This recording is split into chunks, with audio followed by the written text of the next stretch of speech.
MH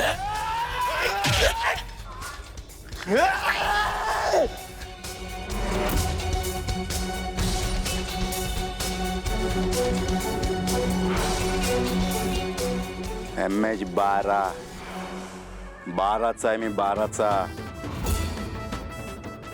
सारंगचा वार R पार. लक्षात ठेवायचं. वहिनी चल, आता नसतो उठत. डोळ्यात भीती दिसते त्याच्या. चला वहिनी.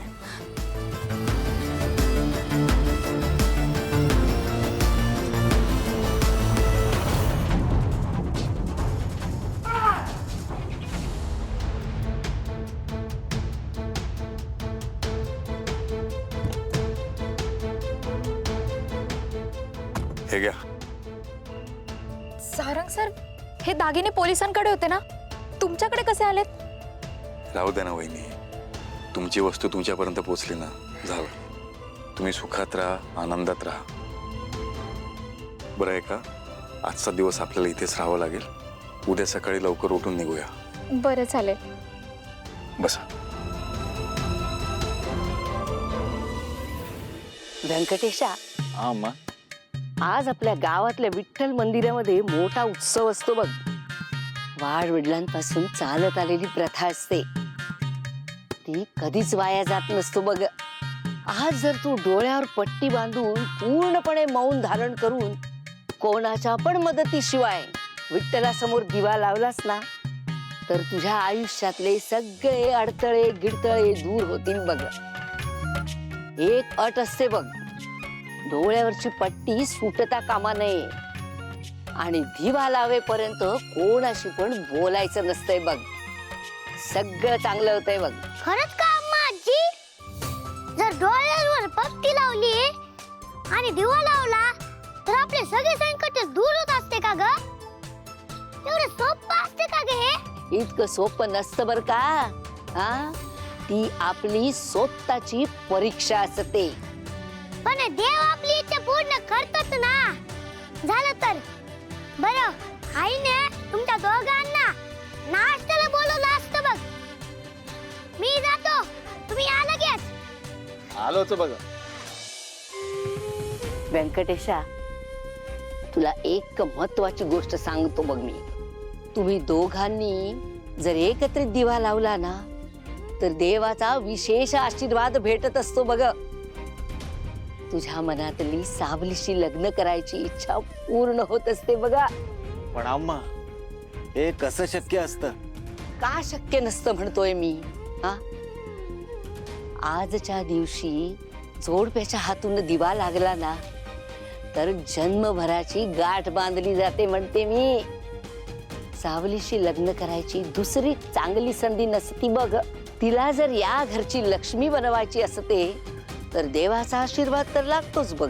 अम्मा, तू म्हणते ते सगळं मला पटत, पण सावलीच्या मनात नेमकं काय असत ना, ते मला ठाऊक नसत. हा, पण माझ्या मनातल्या इच्छांना देवाची साथ मिळाली ना, तर नक्कीच काहीतरी चांगलं घडलं. पण अम्मा, सावलीला माझ्या मनातलं कसं कळणार ग? मी सांगतो सावलीला तुझ्या संगती जायला. नाही, नको अम्मा. तिला उगाच काहीतरी वेगळं वाटेल.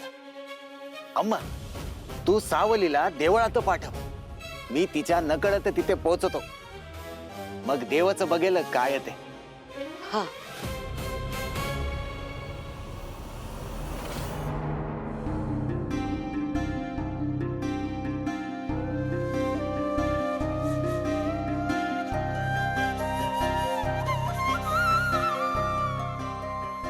अबिरा, काय रे? इडली बरी नसती का? नाही अम्मा, तसलं काही नसतं. मग तुझा चेहरा कशाने पडलेला? खा की रे. अम्मा आजी, मला ओबीची आठवण येत असते ग. ती गेली असेल का घरी? मला तिला भेटायचं असतं ग. अबीर, ती मोठी माणसं आहेत अरे. त्यांचं घर जग सगळं पुण्यातच आहे आणि आता ते अर्ध्या वाटेत पोहोचले सुद्धा असते. आई, माझ्याकडे ते बाबांचा नंबर असतो. ती जाताना आठवणीने घेतला होता तिच्याकडून मी. फोन करून विचारू का कुठे पोहोचले असतील ते? अरे मग विचारायचं काय त्यात? तुझा फोन म्हणलं की तिला पण आनंदच होईल की. हे घे, लाव तू फोन. अबीर, फोन लावायची काहीच गरज नाहीये. आई फक्त 2 मिनिटं बोलणार आहे मी.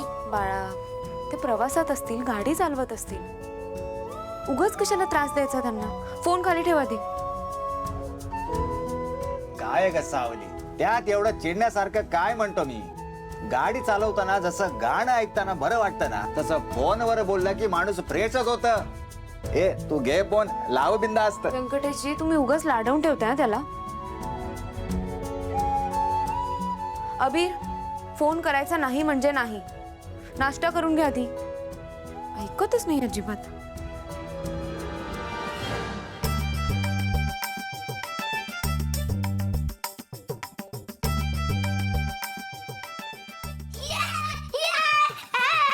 अबीर, सांगितलं असतं. अम्मा.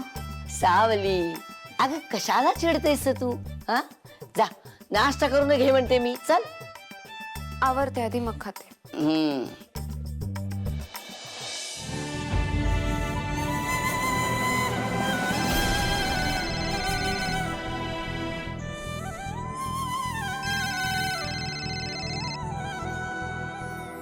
हॅलो.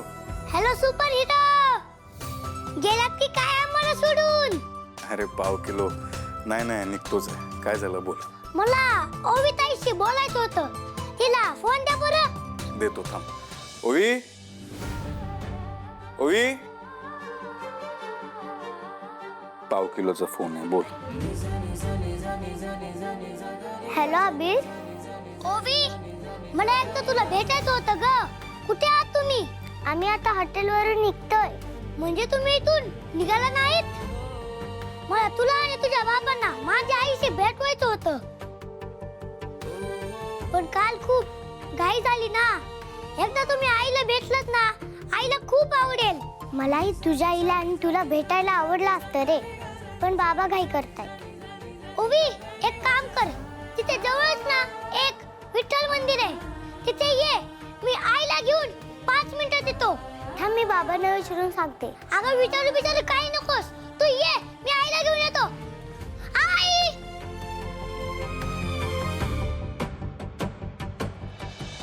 बाबा, आता नवीन काय काढू नकोस. आपल्याला खूप दूर जायचंय. गाडी मी चालवणार आहे. ट्रॅफिक लागलं तर मला त्रास होईल. बाबा प्लीज फक्त 10 मिनिटं. अबीरला आपल्याला त्याच्या आईशी भेटवायचंय. आपण किती घाईघाईत निघून आलो काल. बाबा मी थँक्यू पण नाही म्हणाले. त्यांनी माझा जीव वाचवलाय. बाबा प्लीज भेटूया ना. ही ते विठ्ठल मंदिरात येणार आहे ते. तू ना हट्टी आहेस सावली. काय झालं बाबा? नाही काय नाही. तुला विठुरायाची ओढ आहे म्हटल्यावर कोण थांबवणार तुला? म्हणजे आपण जाणार? फक्त 10 मिनिटं.